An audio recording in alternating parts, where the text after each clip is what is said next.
self-confident, so that you can get the recognition that you deserve at work, feel more valued at work, and have the career that you want without completely frazzling yourself and burning out. The reason that's the mission of my business is because 11 years ago now, I was working as a senior commercial manager in the food industry, and I well and truly burnt out. I mean, like, I was bedbound, burnt out. So you can imagine I've done lots of reflection, done lots of work on myself and all of that ever since. And I've really studied to understand why that happened. And one of the things that I identified was that I wasn't assertive enough. So I wasn't pushing back, and I wasn't putting my needs into the mix. So I was quite a passive. I was confident, don't get me wrong, like I was confident in my delivery, but really I was putting everybody else's needs ahead of my own. And that's the thing about assertiveness, is actually you value your own needs as much as everybody else's. And I wanted to share some practical tips of how you could do that without coming across as a bit of a dick, because when I speak to women one-to-one, or when I run workshops, I do a lot of workshops with MPD teams, tend to be lots of women. When we're talking about feasibility meetings as an example, they've all got this perception that if they are assertive, they're going to come across like a bit of a dick, like the person in ops or procurement or technical. And like, I'm just saying, I'm just using these. Please don't be offended if that is the function that that you're in. I'm not saying that you are this person. This is because a lot of the women I work with work in MPD teams, and it's that whole where you're having to come up against somebody in another department, and that bullying behaviour that can happen. A lot of women then worry that if they are more assertive themselves, they're going to come across like they're bullies, like that sort of behaviour, and you're not. The very fact that you're worrying about that means that you're not going to. But I want to give you some practical tips today, and I have called this "How to Be More Assertive Without Being a Dick." I put a similar video out a few months ago, and it was really popular, so I thought I would do it again, and just reiterate some of the points. So when you are going to a meeting like a feasibility meeting, or one where you might need to be more assertive than you usually are, getting your point across, what can often happen because of those past experiences that you've had where somebody has been aggressive or bullying in nature, your brain sees that you're going into that situation, and it does everything it can to protect you. So it will put you into that fight, flight, or freeze mode. And what happens is all the blood rushes to that part of your brain and not the rational thinking part of your brain. So the first thing you need to do really is make sure that you are prepared enough, but that you have done things to calm that bit of your brain down before you go in. So that means an important meeting, don't go back to back with another meeting so you're running yourself ragged.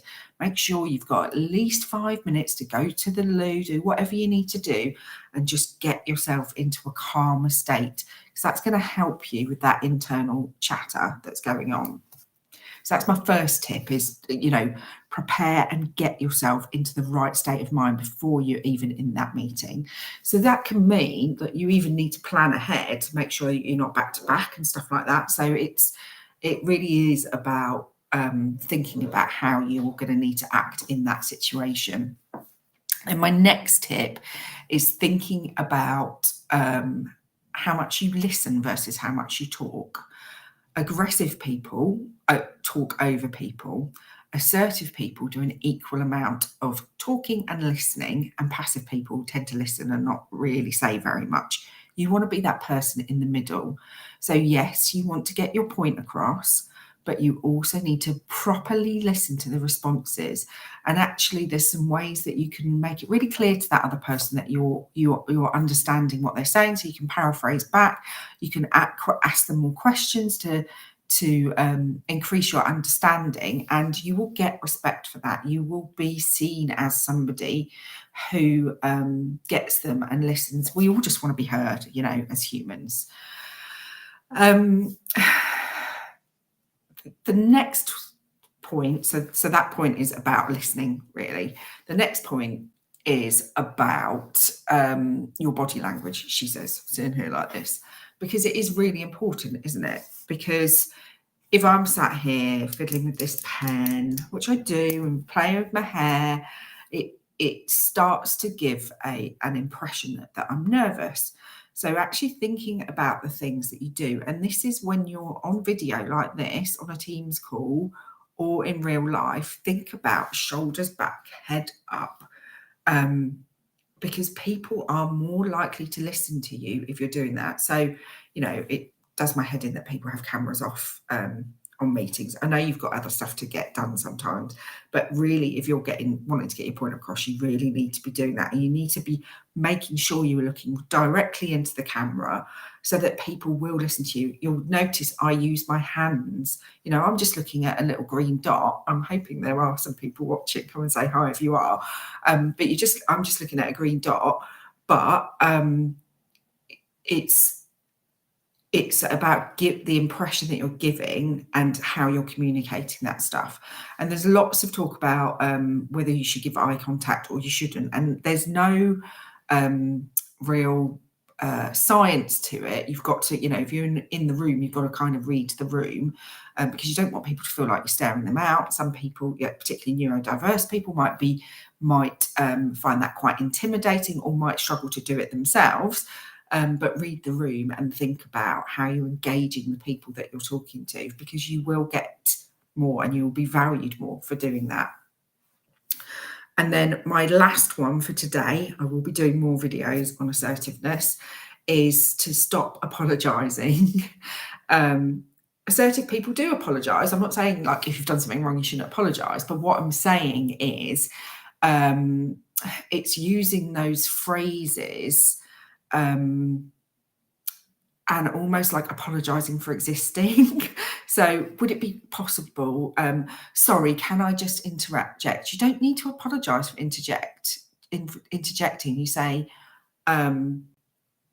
things like, I think, I need, we should, not do you, not phrasing it as a question. Do you think we should do this? Or do you think we should do that? Maybe, possibly, would it be okay if, it's that whole thinking about your language and it not being too passive and being much more assertive.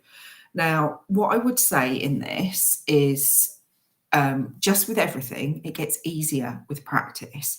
And don't beat yourself up if you don't manage to do all of these things all at once, but just start to do one thing and sort of perfect that, move on to the next thing, and that will help you over time to become more assertive. So I hope that's been useful. So in summary, do what you can to prepare and sort out your head before you go into a meeting so that you are feeling your most confident self. Listen, get better at listening. Don't just talk, listen as well. And genuinely, it's not just about making people think you're listening, like genuinely listen to people's concerns, because then you will be able to come back with your, whatever your point of view is. Think about your body language. Think about how, and think about it on Teams as well as thinking about it in real life. And stop apologising for speaking, because you have a right, you have as much right as everybody else to be speaking. So I hope you found that useful. I feel like I've just talked at you. Give me a hashtag replay if you're watching this on replay. I want to talk to you about, in January, I will be launching Invisible to Valued, again, which is the course that I run on helping you to be more assertive at work and more influential and get the recognition that you deserve and help you to feel more valued at work. If you would like to join the waiting list, I'll put a link up after I finish this video. I'll put a link in the comments, and I would love to see you there. I'm also going to run a 3-day challenge, and assertiveness will be a big part of that. So if you are watching on LinkedIn, make sure that you press on the bell on my profile, and then you'll get updates of when I do more videos. And I don't really know how you do it on Facebook and Instagram. But it's been lovely talking to you.